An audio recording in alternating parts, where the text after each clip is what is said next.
The sun had not risen when the order came. A horn's cry, sharp and final, cut through the darkness like a blade. Marius opened his eyes on command, not out of choice. His body moved before his thoughts did, limbs dragging his thin blanket off, and folding it tight with trembling hands that hadn't stopped aching since the march began.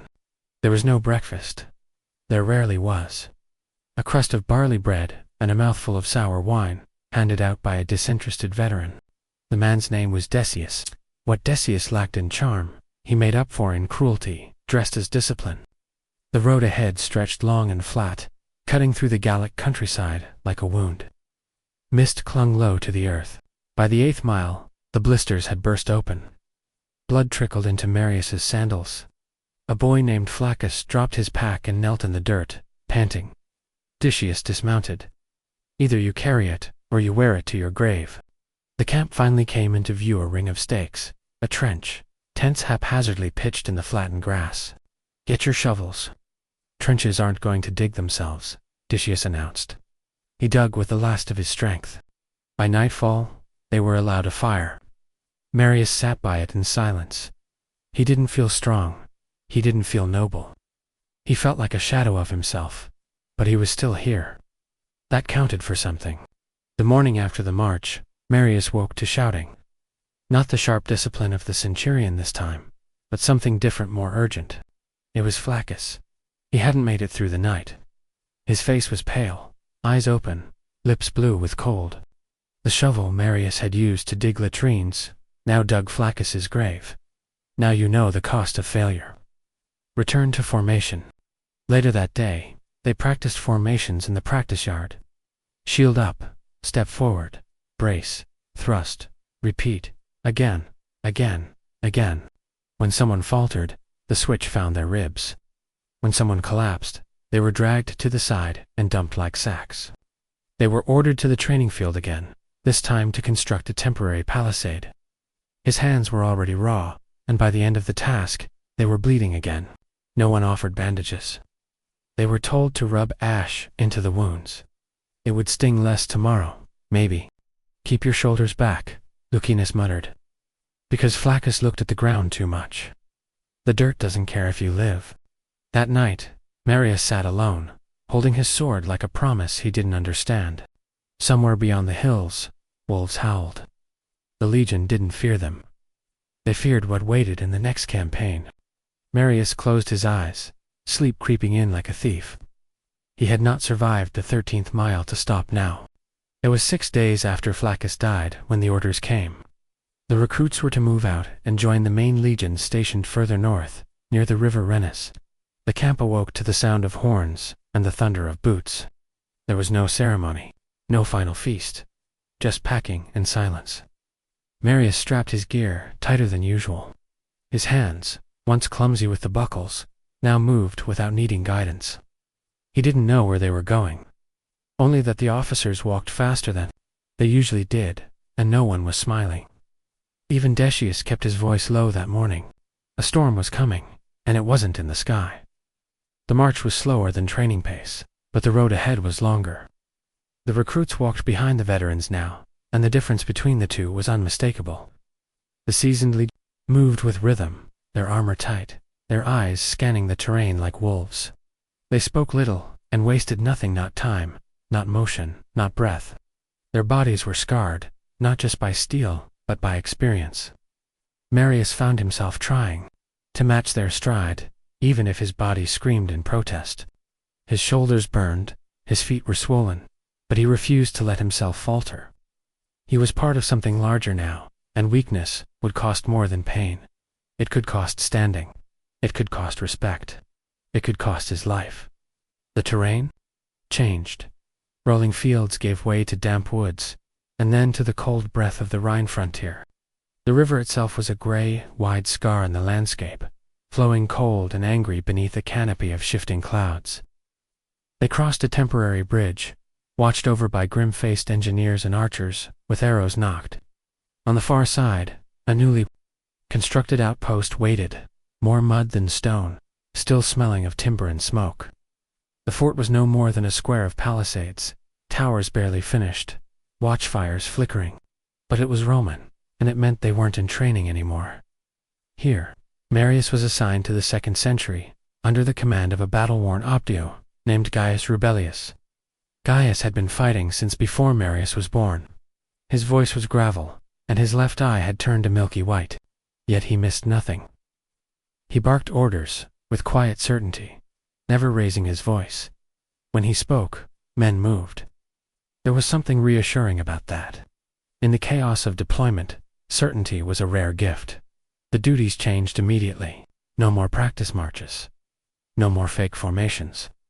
Now it was night patrols through forested paths, slick with moss. It was building earthworks in freezing rain while swatting away gnats and hunger. It was waking to horns in the middle of the night, grabbing weapons before fully conscious, and manning the wall just in case the noise was real. They never knew when the Germanic tribes might come, and the waiting was worse than the fighting. Each day, new rumors trickled in. A skirmish at the next outpost. A missing patrol found with throats slit. A merchant caravan burned to ash, no survivors. Marius didn't know what to believe. But he saw the tension in the veteran's shoulders. He heard the way laughter died too quickly in the mess tents. And he counted how many times the priests burned incense in the command post. Then, one morning it happened. A scout returned at dawn, covered in blood, not his own. He whispered into the ear of the legatus, who stiffened, then began barking orders. The entire camp was called to arms. Marius felt his stomach drop. Not fear exactly, though. Fear was part of it, but something deeper. The moment had come. The one they had been preparing for, dreading, hoping for, in equal measure. They marched in silence, 60 strong from their cohort.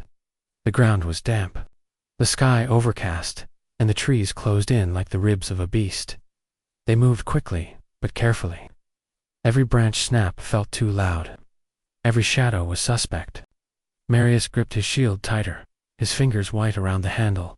His gladius hung at his side, clean but trembling. He wondered if he would remember how to use it when the time came. They reached the edge of the glade by midday. Gaius held up a fist, signaling halt. Through the undergrowth, they saw the remnants of a Roman patrol, 2 carts overturned. Horses slain, the standard broken in half. No survivors. Arrows blackened with resin lay scattered across the scene. Fires still smoldered from the torched supplies. Marius looked to Gaius, who surveyed the destruction without blinking. Then he turned to them. Ambush, last night, could still be nearby. Shields up, advanced slowly. They moved in formation, the front line crouched and shields angled. Marius was third from the left. His mouth was dry, his thoughts scattered. He tried to remember his drills. He tried to remember to breathe.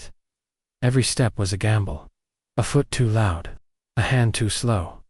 Then the world exploded. Arrows whistled from the trees. Men screamed. A javelin struck the man next to Marius in the thigh, bringing him down. The line broke for a heartbeat only. A heartbeat, but that was enough. Figures emerged from the woods with wild hair, painted faces, and long blades. The Germans didn't wear armor.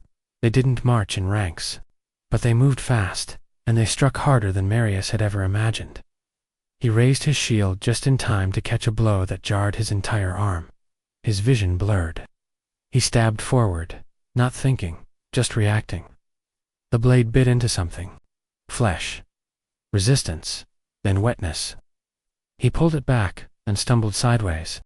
A second warrior came at him, screaming in a tongue he didn't know, eyes wide with fury. Marius slipped in the mud and went down. The blade slashed through air where his neck had been. He rolled, came up, thrust again. This time the tip of his sword found ribs. The man gasped, fell, twitched. Marius had no time to feel anything. The chaos went on for minutes that felt like hours.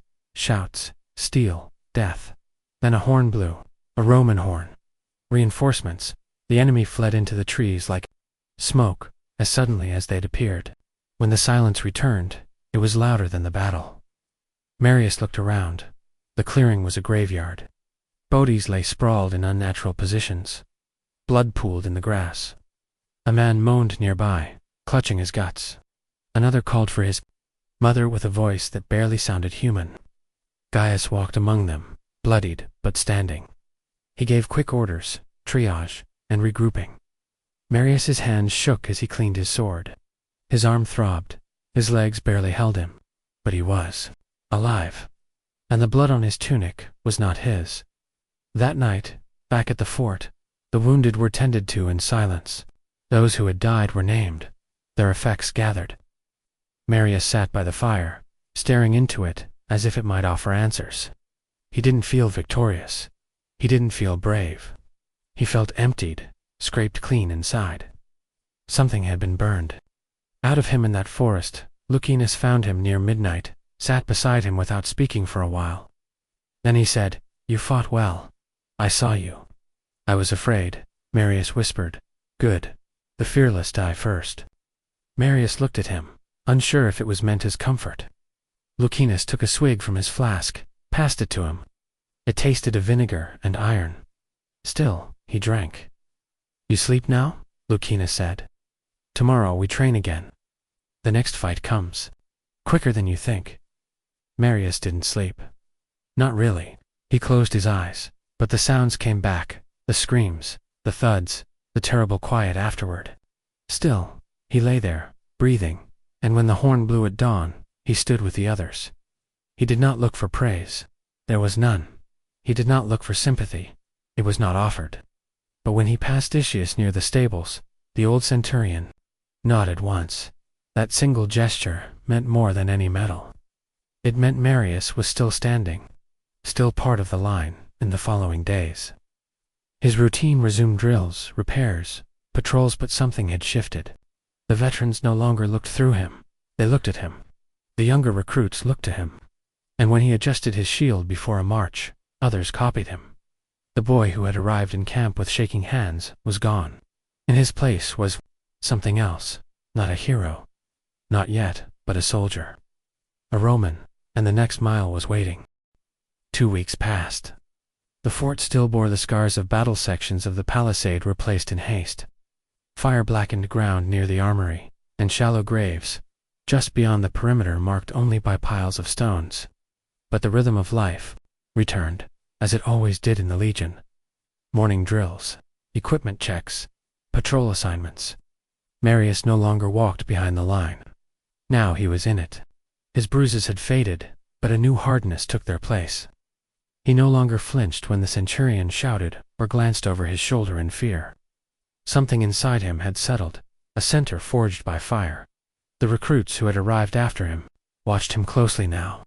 One, a Gaulish boy named Vetrix, barely 16, mimicked his movements with awkward sincerity. Marius saw in him the same wide-eyed stare he used to wear, the same uncertain way of handling a blade. He didn't speak much to Vetrix. He didn't need to. A few corrections here, a steadying hand was enough.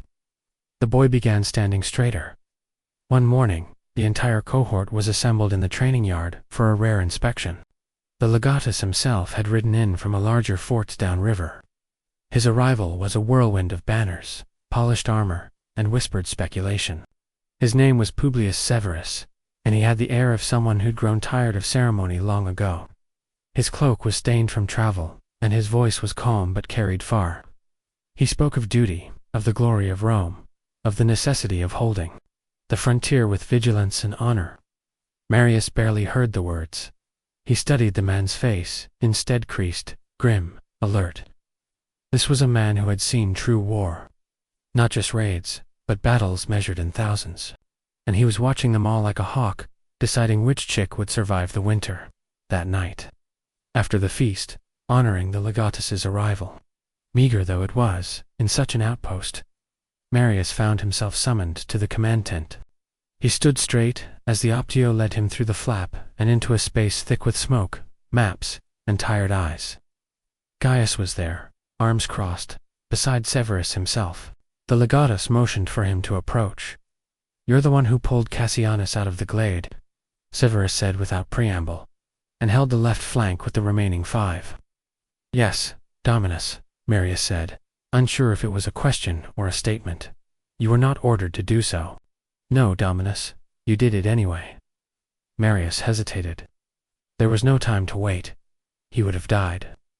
Severus studied him, then gave a brief nod. Good, Gaius finally spoke. I recommend him for internal promotion. Let him train. The new batch coming from the South Road. I need men who've seen blood, not boys reading scrolls. So be it, Severus said, already turning back to the map. Marius was dismissed. He stepped out of the tent, into the cold night air, lungs full of fog and disbelief. He wasn't a Decanus yet, not officially. But he had crossed another fewer soldiers ever reached. One that no ceremony marked, but every veteran recognized. They trusted him with others now. His new responsibilities began the next morning. 10 recruits, mostly from Italia and southern Gaul, barely out of their homes, were assigned to his command. Their arms were thin, their armor didn't fit right. They asked too many questions, and they looked at him like he had answers. He didn't. Not really. But he gave them what he could. Your gear is your life, he said on the first day. Check every strap. Sleep with your sword. Wash your wounds with wine, not water. Wine hurts. That means it works. They laughed nervously. He didn't. On the training ground, he drilled them harder than Decius ever had. He barked orders. He made them march until one vomited and 2 collapsed. But he never struck them. Never humiliated them. He watched for weakness not to punish, but to reinforce. He remembered what it was like to be that thin, that tired, that full of doubt. He would not break them. He would shape them by the 5th day. They began to move like a unit. Their shields didn't clatter as much. Their swords came up at the right time, and they stopped questioning everything. That was the first real sign of change. Not obedience. Confidence. On the 6th day. They were sent on patrol. It was supposed to be routine, through the outer woodland, a known path marked by boundary stones. Marius led them in 2 ranks, weapons drawn but low, eyes sweeping the trees. He felt every noise in his bones, the birds, the breeze, the absence of sound where there should have been something. They reached the halfway marker before anything happened. A whistle, soft, unnatural. He froze, hand raised. The men behind him halted. The trap came from behind. 3 figures burst from the trees on the path they'd already crossed.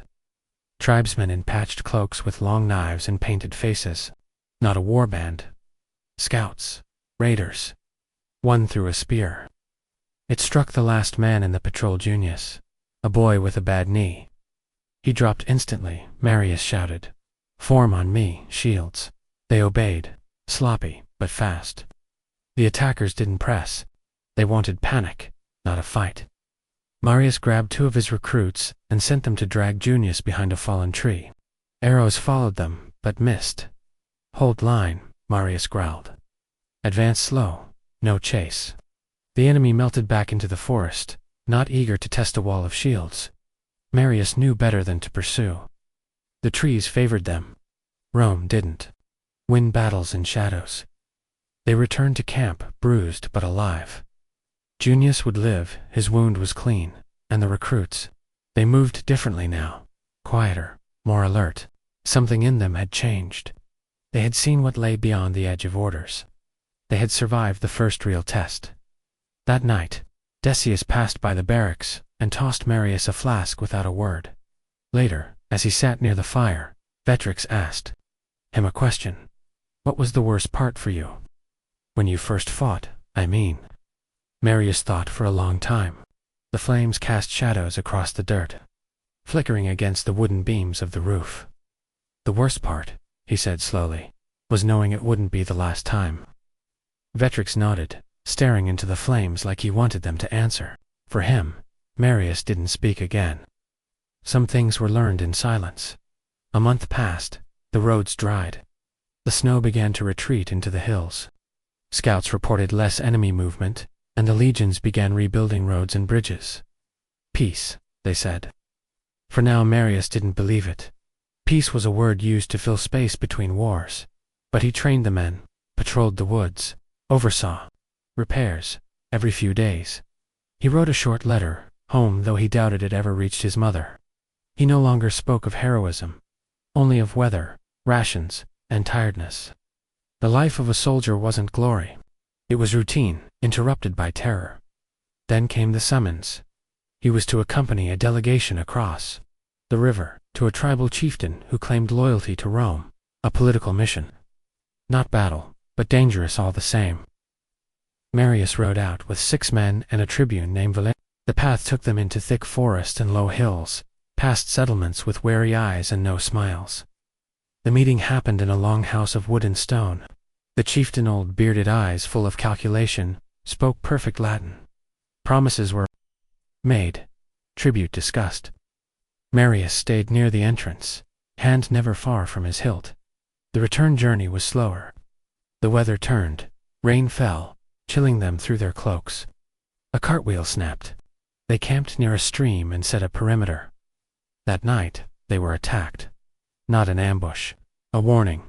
Fire arrows into the trees, a horse killed. No casualties, but the message was clear. The forest didn't belong to Rome. Marius stayed awake until dawn, sword across his knees, watching the trees. He didn't sleep on the ride back. When they returned, Gaius met them at the gate. Anything to report? Only that the trees hate us, Marius said. Gaius grunted. They always have. Later, that evening, Marius sat alone, writing by candlelight. He began to write to his mother, but stopped. Instead, he folded the parchment, blank, and set it aside. There were no words that could capture what this life had become. He wasn't the boy who arrived with shaking hands. He wasn't even the man who had fought in the glade. He was something else now, and the road ahead, long and uncertain, was still unfolding beneath his feet. Spring brought warmth, but not ease. The rivers swelled with meltwater, and the paths turned to mire. Marius and his men were assigned to escort grain caravans from the southern provinces. The mission sounded dull, almost peaceful, but peace was always a thin veil on the frontier.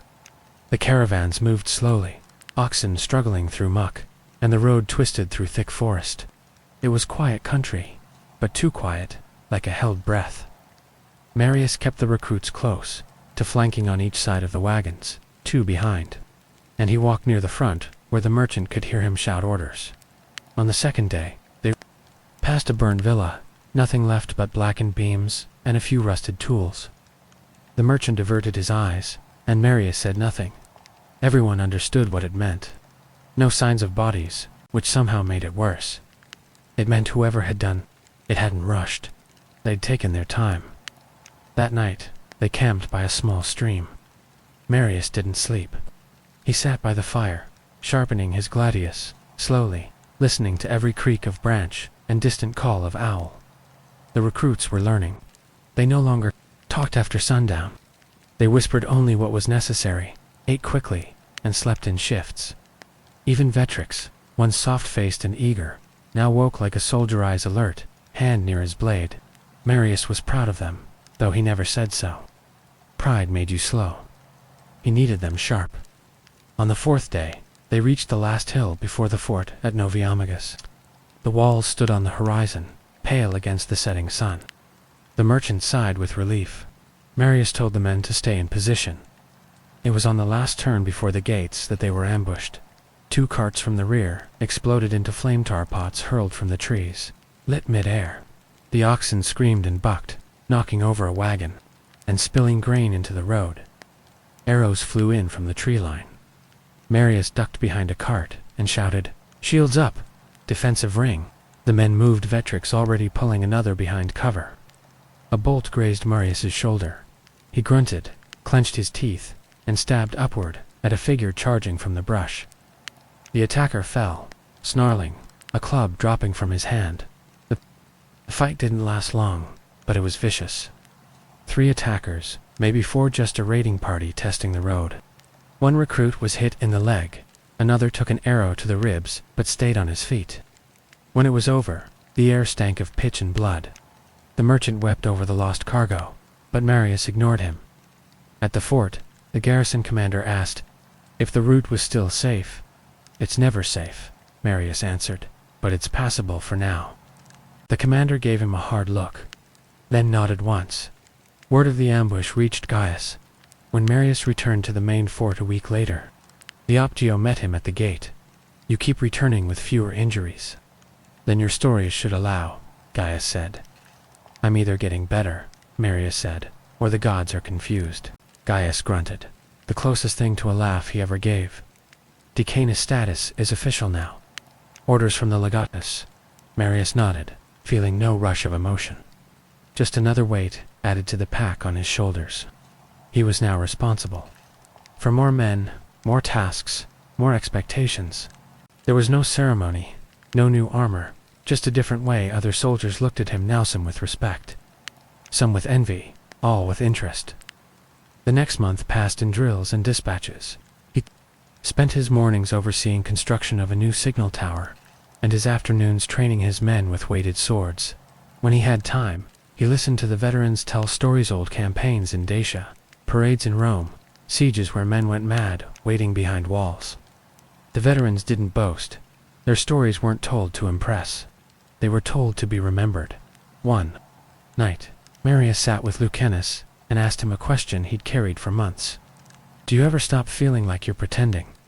Lucanus looked at him for a long time before answering. No, he said. You just get better at pretending. There was a festival day at the end of the month. Saturnalia. Wine flowed. Bread was thrown from the walls for the townsfolk to catch. A few soldiers wore masks, a few danced, and some kissed strangers they'd never see again. Marius didn't join the dancing. He walked the ramparts, looking out at the dark fields beyond the torchlight. A soldier joined him there, Julia, one of the medics, hair tied back, eyes sharp. Come to brood or enjoy the view? She asked. Doesn't feel like a festival, Marius said. No, she agreed. Too many ghosts. They stood in silence. For a while, you've changed, she said. Since I first saw you, you moved like your armor didn't fit back then. It didn't, Marius replied. Still doesn't. Julia smiled, a soft thing. That's how you know you're still human. The conversation stayed with him. So did the silence after by spring's end. A new order came. Deployment east, across the river again. Not a patrol this time, a full push. The legatus wanted to establish a new fort near the edge of tribal lands. Gaius was to lead the advance company. Marius was chosen as his second. They marched in Midrapool, 100 men, 3 engineers, 4 supply carts, and a map drawn in chalk on animal skin. The days were long, and the terrain rough. Some paths were barely paths at all, just impressions of past boots in old grass. They reached a ridge on the 3rd day. From its top, they could see the valley where the new fort would be, raised a bowl of green and shadow, ringed by hills like a crown. They built quickly, ditches first, then palisade posts, then watchtowers. Every hand worked from dawn to dark. No tents, only shelters made of branches and oilcloth. Marius slept in his armor, waking to the bite of dew on his skin. On the 5th night, there was an alarm. The horn blew once, then again.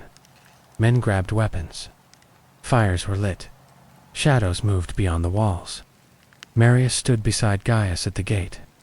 Arrows came in again, fire arrows, just like before. But this time they were ready. The walls held. The enemy tested the perimeter, then withdrew before dawn. 2 men wounded, none dead. The medics worked without complaint. Julia was among them, moving between bodies like a ghost in blue light. Marius didn't sleep that night. He stood on the watchtower until the sky turned pale. The next morning, he inspected the damage. 1 tower half burned. Arrows stuck in the palisade, like warnings. He looked at Gaius. They're not testing us anymore. They're measuring us. Gaius nodded. They want to know what kind of Romans we are. Marius tightened the strap on his wrist guard. Let's give them an answer. The work continued. The walls grew taller. The drills got louder. The men trained harder. They knew now what waited in the trees, and they wanted to meet it standing. One night, as Marius finished writing a report by firelight, Vetrix approached, his face drawn. We lost one, the boy said. During sentry duty, who queso, no one saw, just gone. Marius stood. He didn't speak. He walked the perimeter himself, torch in hand. No signs, no blood. just absence. The next day they tightened shifts, doubled watch, laid traps in the woods. But Marius knew this was part of the rhythm now, a dance without music. 1. Step 2.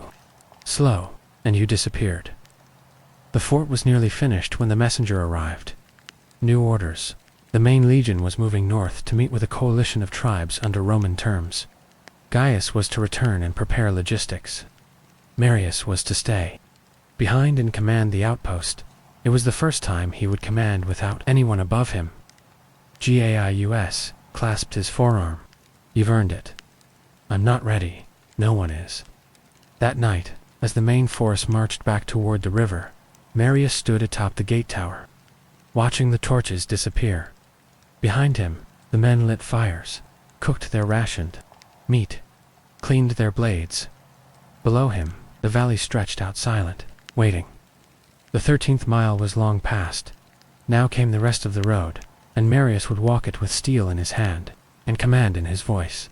He was not pretending anymore. Command was not a crown. It was a weight. The morning after Gaius left, Marius rose before dawn, and walked the perimeter himself.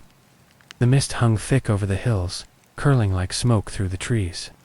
The sentries stood stiff and silent, each nodding as he passed.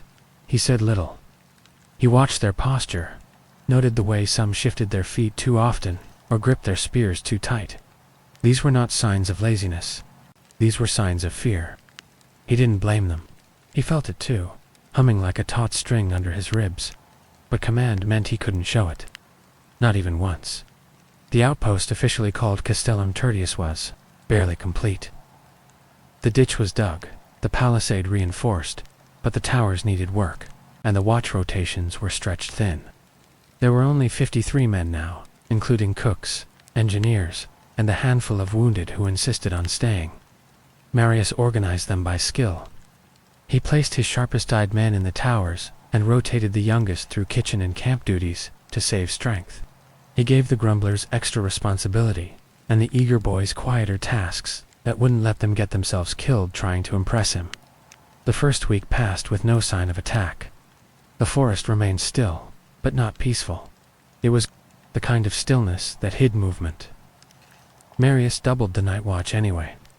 Julia, who had stayed behind as one of the remaining medics, noted that the men slept less, ate less, and snapped quicker. Marius did too. She cornered him after supper on the 6th night. If you burn them down now, there'll be nothing left to fight with. I'm not burning them. You're drying them out, like firewood. Marius didn't answer. He stared. Into the fire pit between them, she added, you included. The conversation ended there, but the words remained. That night he slept 4 hours, instead of 3. On the 9th day, one of the patrols didn't return. They had been sent to scout a ridge less than a mile northeast. 4 men, reliable ones. No sign of them by nightfall. Marius sent another group. The next morning 6 men, with a horn and a healer. They found nothing. No bodies, no weapons, not even footprints. It wasn't an ambush. It was a disappearance. That evening, Marius gathered the men and spoke without ceremony. They were taken, not killed. That means the enemy wants leverage, not blood. That means they're afraid of us. A few heads lifted at that. Someone muttered, they should be. They think we'll lose discipline if we lose men. We won't. We adapt. We hold the line. We outlast them. The men dispersed after that, quieter than usual, but more focused. 2 nights later, the signal fires from the western hills lit up 3 short bursts. A warning. Scouts in the hills had spotted movement. Maybe 24, maybe more. No one could be certain. But they were closing. Marius didn't panic. He didn't shout. He didn't rush through camp with a drawn sword like a character in the old ballads. He simply took the orders he had been rehearsing in his head for weeks and gave them voice. Barricades at the inner gates. Archers stationed on the northeast wall. Water barrels filled and placed near each tower. Engineers assigned to prep a fallback fire line in case the outer palisade was breached. Julia was given authority over all wounded and reserve fighters. Vetrix was stationed with the supply runners, his job to fetch more arrows and report breaches. The youngest of them all, he now moved like a man 10 years older. On the 12th night, the first arrows came, not in volleys, one at a time, testing, measuring. The shafts hissed in the dark, aimed more to rattle than to hit. No one spoke. Marius stood atop the gate tower and counted each one aloud. 7, 8. Still probing, he said to no one in particular. Then, just before midnight, the trees lit up with motion, shadows running, screams rising. And then the wall cracked under the first real strike. They hit the north side, where the hills sloped just enough to favor an assault. Dozens, maybe 40 tribesmen surged forward, some with torches, others with axes and clubs. Marius had stationed his veterans there, and they held.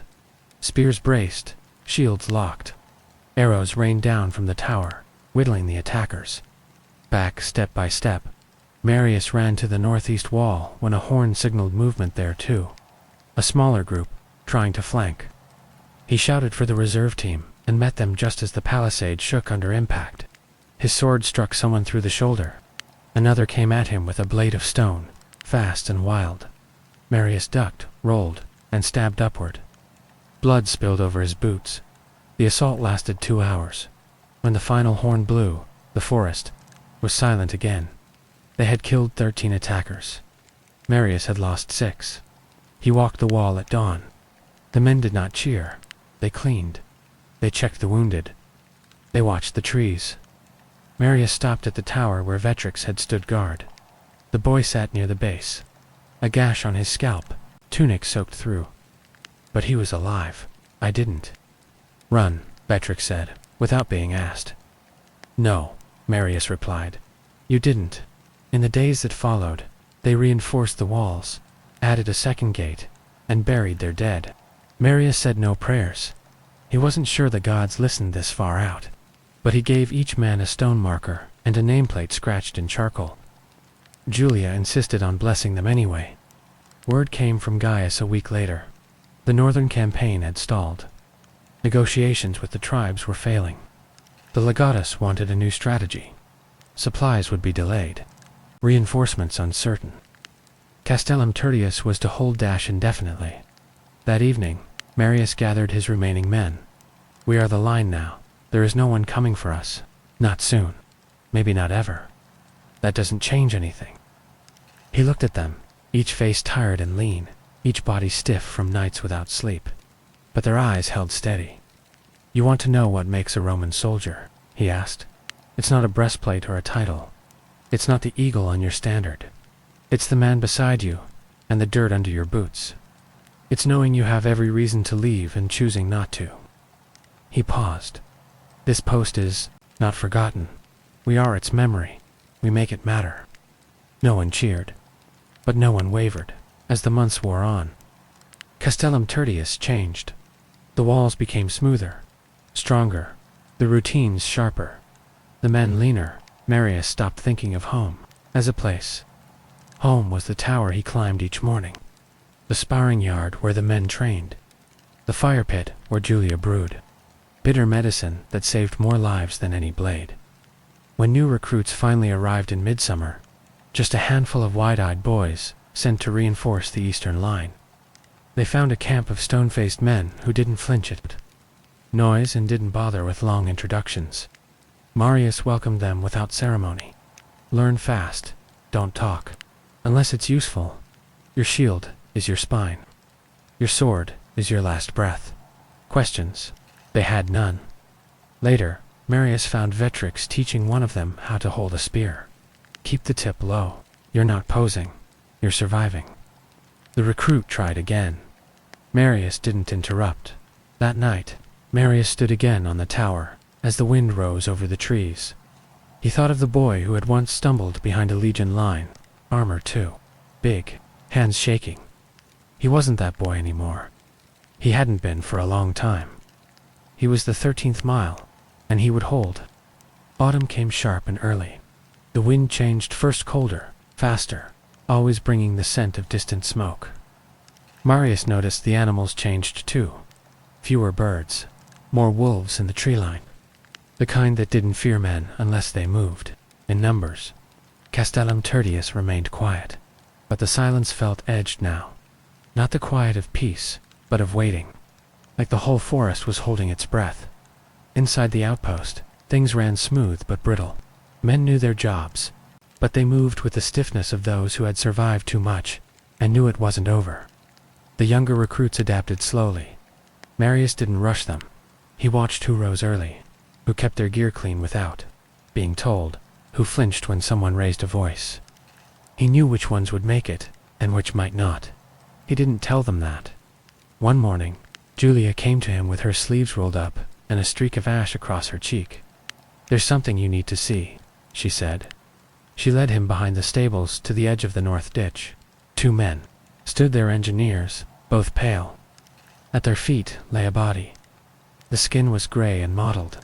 The face had been chewed by animals, but the remains of a legion tunic clung to the frame. Marius knelt beside it. He recognized the belt buckle. It belonged to Queso the sentry who'd vanished weeks ago. "He was buried," Julia said. "Shallow. They didn't want us to find him." "Did he fall in battle?" "No. He was bound." Marius's jaw tensed. "They took him alive, and killed him slow." There were no rituals, no dramatic vows.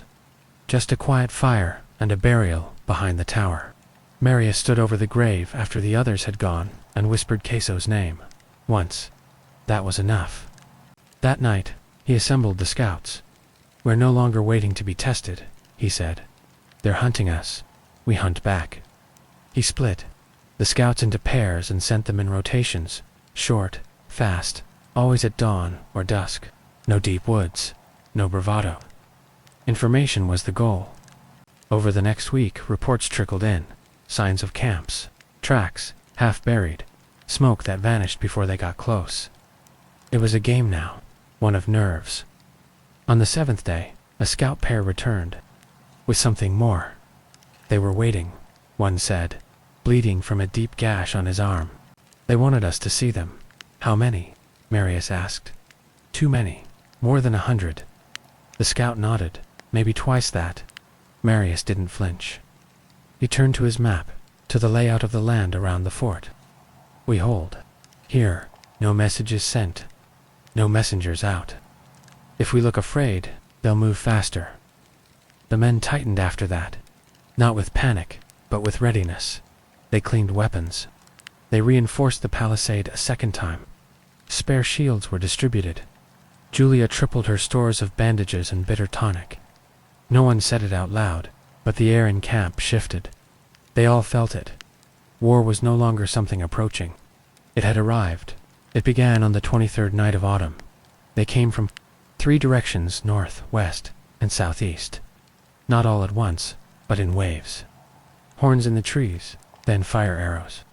Then the crash of wooden siege carts, crude but heavy, smashing into the outer gates. Marius stood at the wall through all of it, giving orders, holding the line at the north gate. Spears jabbed over the wall, a rhythmic clash of iron and bone. At the southeast, a fire spread across the palisade. But the engineers had dug a fire break and drenched the dirt with water earlier that week. The flames burned out fast. 3 hours passed. 4. No breach then. The western wall gave naught to fire. 2 ladders. 14 men climbed before anyone saw them. Marius raced there himself, shouting for archers. He met the first attacker with a shield bash that sent the man flying. Another was already over. Julia appeared at his side, of all people, short blade in hand. She wasn't supposed to fight, but she fought, fast, brutal, efficient. They held by morning. The trees were empty again. The battlefield around the fort was littered with bodies, some Roman. Mostly not. 12 men lost. 3 critical. Julia worked without rest. Marius barely sat. He walked the wall again and again, checking damage, repeating names. He didn't sleep. Neither did most. On the second night, after the attack, the fog came, thick and blinding. It rolled in from the east, swallowed the trees, the ditches, even the lower towers. Men tied ropes between outposts just to avoid getting lost in the yard. Sound traveled strangely. Distant clinks became close. Close steps vanished. Even torchlight didn't carry. It was in the fog that they came again. No horns this time. Number warnings, just shadows, moving fast and low. They bypassed the walls entirely. Found a blind spot near the southern storehouse, where the fencing hadn't been reinforced properly. Marius had marked it once on his mental map, but hadn't gotten to it yet. They killed 2 guards, slit throats in silence. The alarm only went up when a runner tripped over a body. Marius leapt from his cot and was halfway across the yard in seconds. Julia passed him, going the other way, torch in hand. The enemy was already inside. They weren't raiders. They were assassins. 3 of them reached the officer's tent. 2 were already dead by the time Marius got there.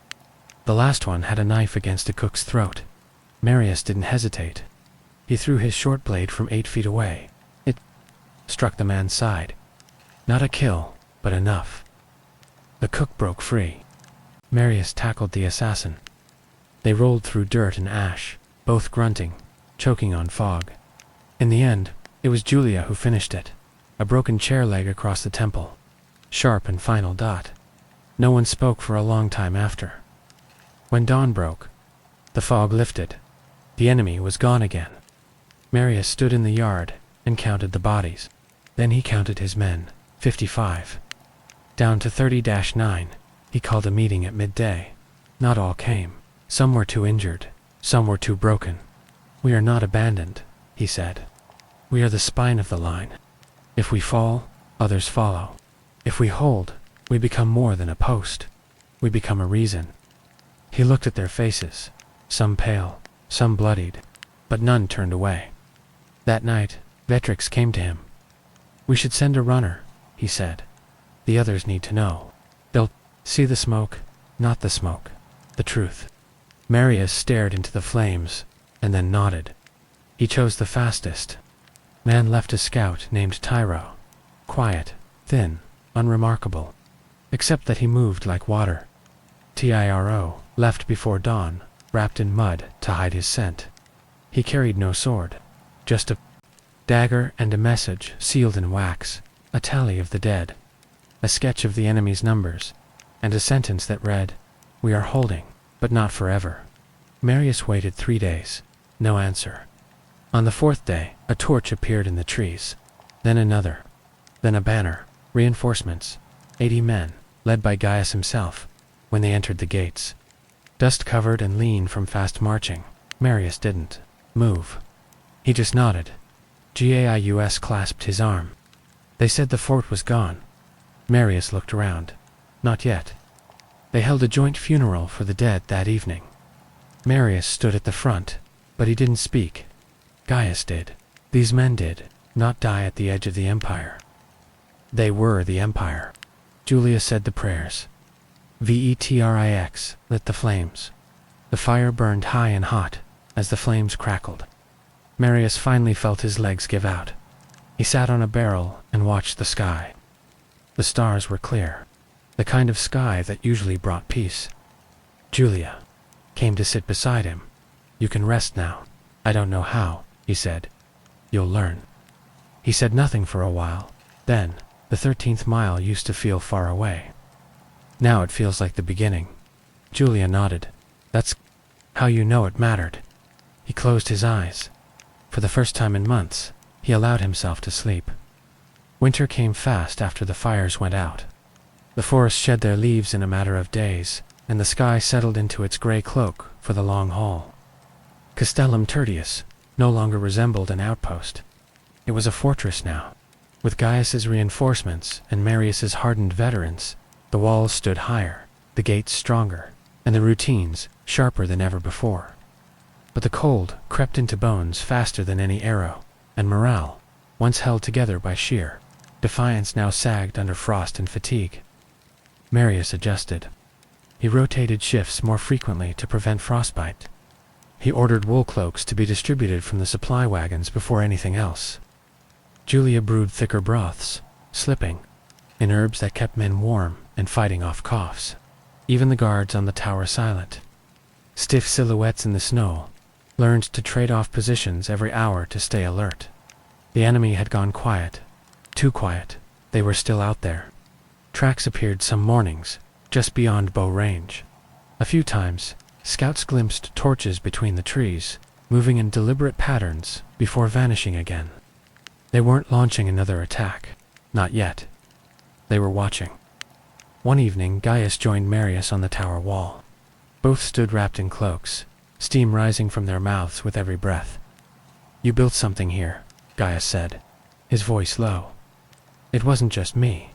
No, but it's yours now. These men, this stone, it listens to you." Marius said nothing. After a long pause, Gaius added, "I have orders to move north. The High Command wants to secure the mountain. Passes before the thaw. They're sending a new tribune to relieve you." "Relieve?" The word hung in the air like fog. "I'm not asking to be relieved," Marius replied, evenly. Gaius looked at him. "I know, but that's what they do. They see numbers, not names. They think the fort's secure. So it's time to shuffle the board. Who is it?" "Tribune, Petronius Varro." Marius exhaled through his nose. "I've heard of him. He's never seen action.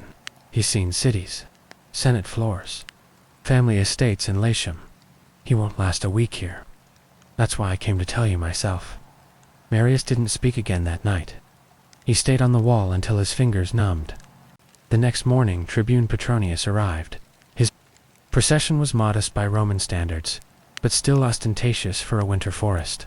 12 wagons, 20 soldiers in polished armor, a banner stitched with his family crest. He rode a white horse with golden tack. His cloak was spotless.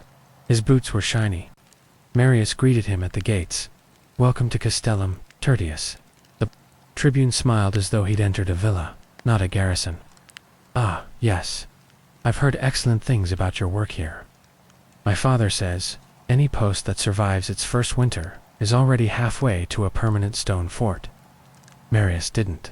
Reply. Varro dismounted carefully, as though afraid the mud might stain him. "I assume accommodations are ready." "I cleared a tent near the central tower," Marius said. "We can move your bedrolls there." The tribune winced. "Tent? There are no guest quarters. I see. And what of heating?" "You're standing in it." Varro laughed too. Loudly, but stopped when he realized Marius wasn't joking. They walked the camp together. Varro asked questions about logistics, grain supplies, troop rotations, but he didn't really listen to the answers. He made notes in a wax tablet, nodded to officers, and complimented the look of the palisades, as if admiring marble columns. That evening, during the meal hour, Varro addressed the men. He stood atop a barrel, cloak fluttering, wine in hand. "Soldiers of Rome, you have done the impossible, carved order from chaos at the empire's edge. With my arrival, I promise we will bring this outpost into the next phase of Roman greatness.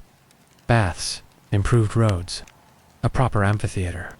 He was still talking when Marius turned and walked away. In the days that followed, things began to unravel. Issued new rules, mandatory drills at dawn, even in freezing rain. Strict uniform requirements, regardless of terrain. And a curfew enforced by punishment detail. He reorganized the watch schedules without consulting Julia, who had carefully timed rest and patrol rotations to avoid exhaustion. He dismissed the engineering team's snowbreak plans as overcautious. When the northern wall collapsed under ice weight, he blamed the builders for poor alignment. Marius watched quietly. He documented everything. He logged every delay, every missed patrol, every sick soldier forced to stand duty against Julia's warnings. He didn't confront the tribune directly, not yet. But the men noticed. They began to look to Marius again, not Varro. Orders were followed, but without conviction. Responses came slower. Precision faded. One afternoon, Beatrix approached Marius while repairing a supply cart. "He's going to get someone killed." "I know," Marius said. "Then why are you letting him run it into the ground?" "Because if I stop him too early, the next man they send will be worse." That night, a snowstorm struck hard. Winds howled like wolves. Tents collapsed. Fires went out. The outer ditch froze solid, making the wall slick with ice. At dawn, a signal horn blew from the southern ridge. A scout had spotted movement this time closer. The enemy was no longer watching. They were preparing. Varro called a full formation. In the courtyard, shivering men stood in lines, shields in hand. Marius stood to the side, watching. The tribune gave a speech. More grand promises. Confidence in the might of Rome. Marius waited for one word, one plan. One tactic, one recognition of how this enemy fought. There was none when the speech ended. Marius stepped forward. They won't come all at once. They'll probe the corners, looking for weak points. The storm softened the west palisade. That's where they'll strike. Varro turned. Centurion, I have not requested a briefing. No, tribune, but you need one. A few men inhaled sharply. Varro's eyes narrowed. You presume to correct my command. I presume to stop you from getting us all killed. The silence snapped like a dry branch. Varro stepped down from his barrel. You're relieved of field duty, centurion. As of now, Marius didn't move. Varro added, you may keep your quarters. I am not without grace. Julius stepped forward. He knows this land, these men, this enemy. Varro raised an eyebrow.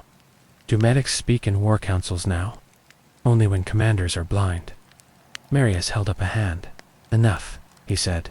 Let the tribune run his post. He turned and walked away, slow and steady, his back straight. That night, the attack came, west wall. Just as Marius had said, but the defenses were thin. The palisade snapped in the middle under the weight of a siege ladder. Archers hadn't been. Posted patrols were slow to respond. Men died. 9, before the alarms even rang properly. Marius stayed in his tent. He listened to the horns. He heard the chaos. But he didn't move. Julia burst in an hour later, soaked in blood and snow. There. Breaching, she said. The command tents, burning. We can't hold. Marius rose. He didn't speak. He didn't ask permission. He buckled on his sword, pulled on his cloak, and walked into the storm. At the broken wall, he found Vetrix dragging a wounded guard across the mud. Marius took the man's other arm. Together, they carried him behind the last tower. Then Marius climbed the rampart, form ranks. He shouted. Men turned. For a heartbeat, the battle paused, then shields locked. Archers repositioned. Torches were relit. The wall held again. The enemy fell back. The storm raged on. When dawn broke, 32 Romans still stood. The others had fallen. Among them, Tribune Petronius Varro. His body was found near the cook's tent. He'd tried to flee when the tower collapsed. No one had followed him. Later that day, Gaius returned. Marius greeted him, blood on his tunic, ash in his hair. I thought I left you with a functioning post, Gaius said. You did, Marius replied. Then Rome sent paper to fight ice and stone. Gaius sighed. I'll send the report. I've already written it. Your name will be up for review. For command, Marius didn't react. He just stared out over the blackened tree line. This isn't about command anymore, he said. This is home. The snow melted slowly. The last ice clung to the northern ditches, shaded by the palisade. Drips echoed from rooftops. Small rivulets winding between footprints hardened into the thawing mud. Spring in the frontier was no celebration. It was a long exhale, a slow crawl back toward breath. Marius rose before dawn each day, even when he didn't have to. It wasn't habit anymore, was instinct. The camp had changed. It no longer resembled the half-starved skeleton Gaius had found. Months ago, nor the showcase the late tribune, Petronius had tried to mold. Now, it was a thing of its own. Not beautiful, not noble, but real. Built by weathered hands and worn boots. They rebuilt the west wall first. No orders were issued. The men simply began. Julia organized shifts between patrol rotations and Vetrix, scouted new tree lines for better visibility. The palisade was reinforced with a double wall and dry trenches lined with sharpened stakes. Every stone set was a sentence written into the story of the fort. One morning, a letter arrived, carried by a courier with a fresh mount and the polished sandals of someone who hadn't seen a muddy ditch in years. The seal bore the mark of the Central Legion headquarters. It was addressed to Marius, though the man did not carry himself like an equal delivering news, more like a waiter handing over a wine list. Marius read the parchment in silence. Then he folded it and tucked it into his belt. "You're not going to share?" Julia asked, brushing dust from her apron. "They've confirmed command," he said. "It's official." "Commander Marius," she said with a small smile. "How grand. I think I'll still eat with the rest of you." He handed her the letter. She scanned it quickly. "Looks like they want you back in Vindobona after the summer. Some advisory council. I'm not going. You're not. They can send another letter, if it matters. I belong here, even after all that's happened." He didn't answer immediately. Then, especially after all that's happened. Later that week, a new recruit arrived, barely 16, cloaked in the smell of city life and fear. He'd been sent alone, told to find Castellum Tertius and report for frontier orientation. His sandals fell apart 2 days from the ridge. The boy's name was Silenus. He stammered when he spoke, could barely hold a practice spear. But he looked everyone in the eye, even when they scolded him. Marius watched him closely. He made the boy carry water buckets for 2 weeks straight, then assigned him to Julia's infirmary to scrub instruments and learn the names of the herbs she used. Silenus obeyed without protest. He listened more than he spoke. He didn't ask when he would get a sword. One night, Marius called him to the fire. "You came from the city?" "Yes, Commander. You miss it." "I think so. But I don't know if I remember it properly anymore." Marius nodded. "That's how it starts." The boy sat in silence a moment, then asked, "Why do they call it the 13th Mile?" Marius leaned forward. The firelight danced in his eyes. "It's a marker," he said. "A place between. Not far enough from Rome to be forgotten. Not close enough to be protected. It's where the map stops, being a promise, and starts being a question." Nodded slowly, as if committing the words to memory. As the seasons turned, the rhythm of the fort held. Raiders still came, but fewer now. Their scouts reported that the enemy had pulled back, likely to regroup farther east. Some believed the winter losses had broken them. Others said a new tribal leader had risen and was consolidating power. Marius didn't assume either. He doubled the watch anyway. Julia trained 2 of the older men in basic surgical care. Began drawing maps by hand, carefully noting rock formations, river crossings, and even areas where wildlife migrated. The kitchen staff started making preserves. The archers built their own straw dummies to practice aim without wasting arrows. One day, a Roman merchant caravan arrived from the south, its oxen struggling with the last stretch of hill. The traders were surprised the fort still stood. More surprised when they saw how well defended it had become. Marius met them at the gates, listened to their rumors, revolts in the east, tax uprisings in Gaul, a new emperor whispered in taverns. He thanked them for the salt and parchment, sent them on their way. That night, he took a walk through the yard. A storm was rolling in. You could smell the rain before it arrived, wet stone and earth rising through the cool. He stopped by the wall, resting a hand on the timber. You could still see the marks from the last siege, the axe gouges, the arrowheads wedged in knots. They hadn't removed them. They left them there like scars. Julia joined him not long after. She carried a torch, though it wasn't quite dark yet. "Another storm," she said. "Always. Vetrix thinks the eastern river might flood again. He wants permission to build a barrier dam. Give it, even if it means losing men for patrol duty. They'll come back if the walls hold." She smiled faintly. "You're starting to sound like a real commander." "I'm starting to hate paperwork." They stood in silence for a while. "I think I'll stay," she said. "I thought you already had." "I was waiting for the right moment to admit it." He looked at her. She met his gaze without blinking. He nodded. "Good." The wind shifted then, stronger, cooler. Thunder echoed from the distance, the sky flickering like it was deciding whether to rage or rest. The next morning, Marius called a meeting. The entire garrison assembled in the yard, not by command, but by rhythm. They knew something was different. Marius stood on the old command platform, not the one built for speeches, but the one they used to dry furs and meat. It was uneven, scarred with scorch marks. Fitting. No orders today, he began. Just a truth. He paused. The silence held. This is not the edge of Rome. This is the beating wall of it. You are not the forgotten. You are the spine. You are the reason roads are safe, why cities sleep, why borders hold. You were sent here to endure. But you did more than that. He looked out over the crowd, faces he knew, faces he'd seen bloodied and shivering, laughing and weeping, some too young to be here, others too stubborn to leave. You built something, together, not because of Rome, in spite of it, and when the next fire comes, we'll be ready again, not as relics, as proof. When he stepped down, no one cheered, but every man stood a little straighter. Later that week, they raised a new banner over the gate. It wasn't standard issue. It had been stitched together from scraps of fabric, dyed with leftover ink, and boiled berries. Julia had designed it herself. A broken shield, mended with cord. A torch above it. Beneath, the numeral 13, painted in black. The 13th Mile. Visitors noticed. Caravans slowed to look.